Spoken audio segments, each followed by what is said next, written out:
शिंदे साहेबांना सांगितलं की तुम्ही काळजी करू नका, हे माघार होणार म्हणजे होणारी जबाबदारी माझी.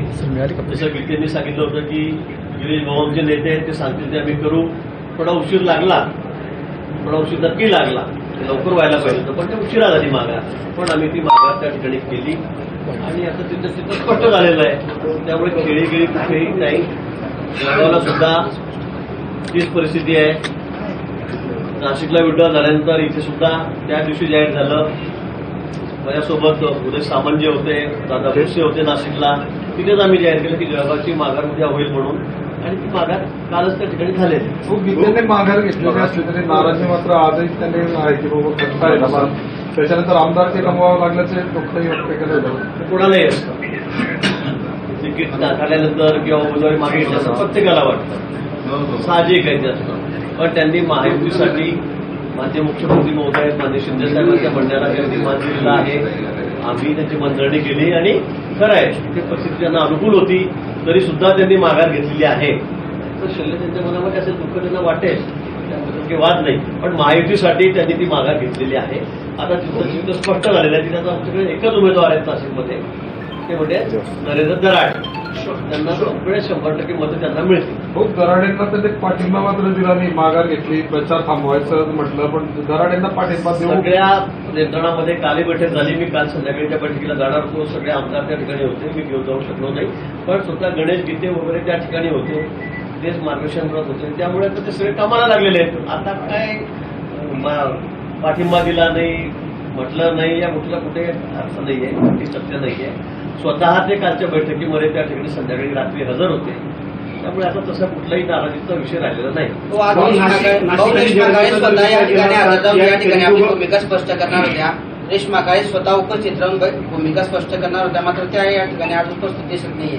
त्या आपल्याला कल्पना आहे, आपण कालच रात्री दाखवलं की त्या माननीय शिंदे साहेब त्यांच्या गावी आहेत सातारा जिल्ह्यामध्ये, त्या ठिकाणी त्यांना भेटायला गेलेल्या होत्या आणि तिथूनच त्यांनी आणि माननीय शिंदे साहेबांनी जाहीर केलं की यांची माघार आहे. स्वतः उमेदवारांनी सांगितलं की मी माघार घेते शिंदे साहेबांनी सांगितल्यामुळे.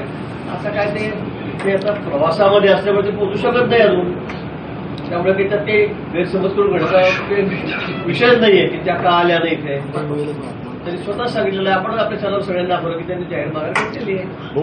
नाशिकमध्ये आज बैठक शिवसेना सगळे आमदार, त्याचे जिल्हाध्यक्ष आणि आमची या ठिकाणी आहे. राष्ट्रवादीची बैठक आपण त्यांच्या कार्यालयामध्ये जाऊन तुम्हीच होता त्या दिवशी सगळेच त्या ठिकाणी पदाधिकारी हजर होते, ती झालेली आहे. आणि उद्या आम्ही सगळेजण त्या ठिकाणी मोठा मेळावा आमचे अध्यक्ष रवींद्र चव्हाण त्या ठिकाणी येत आहे, गुलाबभाऊ त्या ठिकाणी आहे, मी आहे, सावकर असतील मंत्री आणि सगळे आमचे आमदार खासदार आम्ही सगळे त्या ठिकाणी आहोत. त्यामुळे मला असं वाटतं की आगेचा विषय आले नाही, हे नाही ते नाही. कारण आजची जी मिटिंग आहे ती फक्त यांच्या उमेदवाराची माघारी घ्यायची होती, त्या संदर्भात होती. आणि म्हणून सुचित त्या ठिकाणी आलेले आहेत. 100% पूर्ण या ठिकाणी आहे. नाशिकमध्ये बैठक सुरू आहे. बंडखोरीचा जर विचार केला तर महायुतीमध्ये सर्व काही आलेलं आहे हे जे सांगितलं जातं याला कुठेतरी तडा गेलेला आहे आणि अंतर्गत जो वाद होता किंवा खतपत होती ती चव्हाट्यावर आली आहे. तर मला वाटतं कुठे अंतर्गत कुठे काही आहे का? प्रत्येकाला वाटतं, सगळ्यांना वाटत होतं की आम्हाला इथे जातं 17 ठिकाणी वाटत होतं सगळ्या जागा आम्हाला मिळाव्या. शिंदे साहेब म्हणतो की आम्हाला 7-8 जागा पाहिजेत. राष्ट्रवादी काँग्रेस म्हणतो 5 जागा आम्हाला पाहिजे. शेवटी वाटाघाटी झाल्या, समन्वयाने झाल्या. 4 जागा मान्य शिंदे साहेबांना मिळाल्या, 2 जागा राष्ट्रवादीला मिळाल्या आणि 11 जागा आम्ही लढलो. आता कुठे वाद राहिला? 2 ठिकाणी थोडं असं झालं की त्या ठिकाणी ते फॉर्म मागे घेतले गेले नाही वेळेवर, नॉट रिचेबल झाले उमेदवार, त्यामुळे राहून गेले होते. आता त्यांनी जाहीर मला घेतलेली आहे. आणि तुम्हाला कुठे तिच्यामध्ये काही मनोमनी दिसतंय का आमच्यात वाद दिसतंय असं कुठे नाहीये. हो, हॉटेल नाशिकमध्ये जे आहे सगळं प्रेमाने चाललंय. दुसरं काय तुम्हाला काही शंका आहे का? सगळं प्रेमातच चाललेलं आहे ना. पण साताऱ्यामध्ये शंभूराज देसाईंची नाराजी कायम आहे. ते आज बोललेत की येऊ नको तर कुठल्या गाडीत बसू, अशी त्यांनी व्यक्त केली. साताऱ्यामध्ये शंभूराज देसाईंची नाराजी कायम असल्याचं पाहायला मिळत आहे. ते आज बोललेत की मी येऊ नको सोबत तर मग कुठल्या गाडीत बसू, असं शिंदेजवळ त्यांनी आपली भूमिका स्पष्ट केली आहे. म्हणजे मी येऊ नको तर कुठल्या गाडीत सोबत बसू, तुमच्यासोबत येऊ नको तर कुठल्या गाडीत बसू, असं शंभूराज देसाई तिथल्या विधान परिषद निवडणुकीवरून बोललेले आहेत. मला काय ते पडले किंवा काय मला काही कल्पना नाही.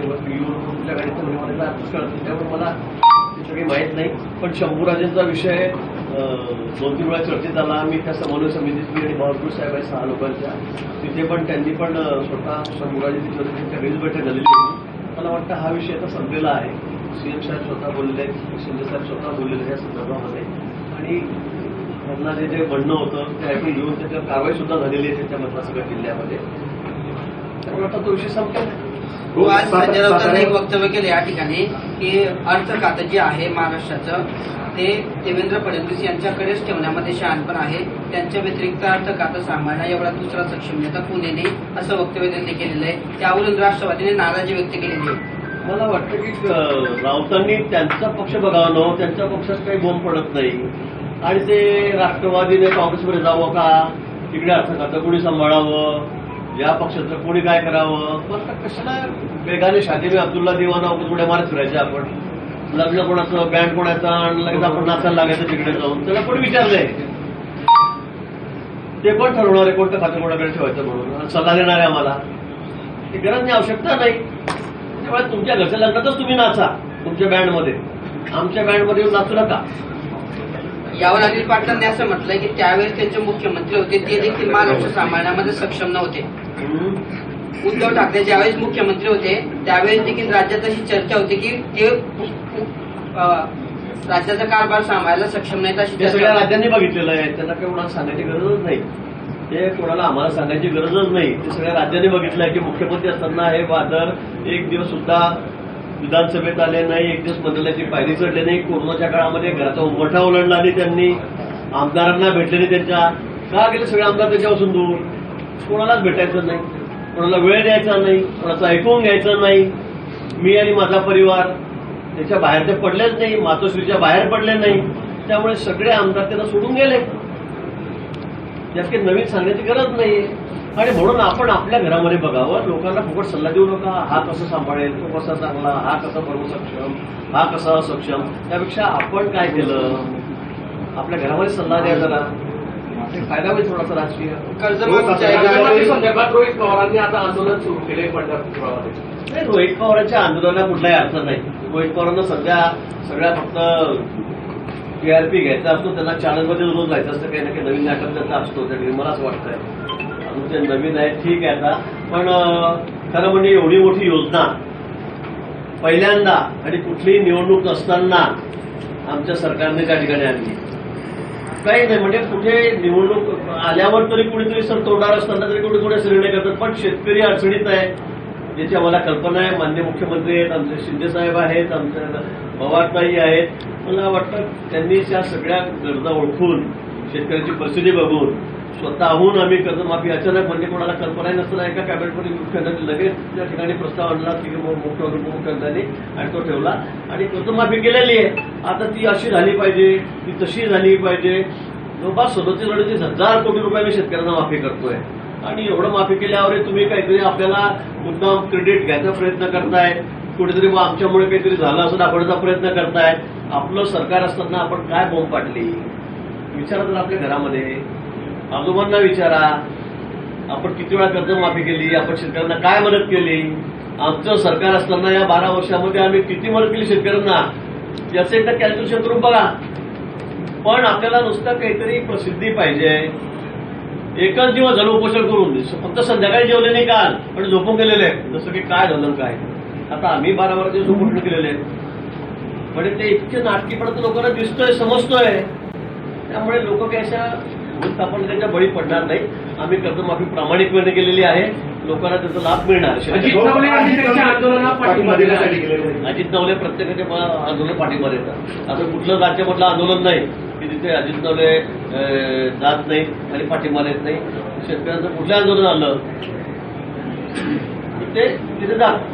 खूप सातारा जिल्ह्यात देखील महायुतीतील अंतर्गत मतभेद येथे समोर आलेले आहे. आता मंत्री शंभूराज देसाई असतील, पाटील असतील. सरकारच्या 17 जागा आमच्या निवडून येतील, एकही जागा आम्ही हरणार नाही.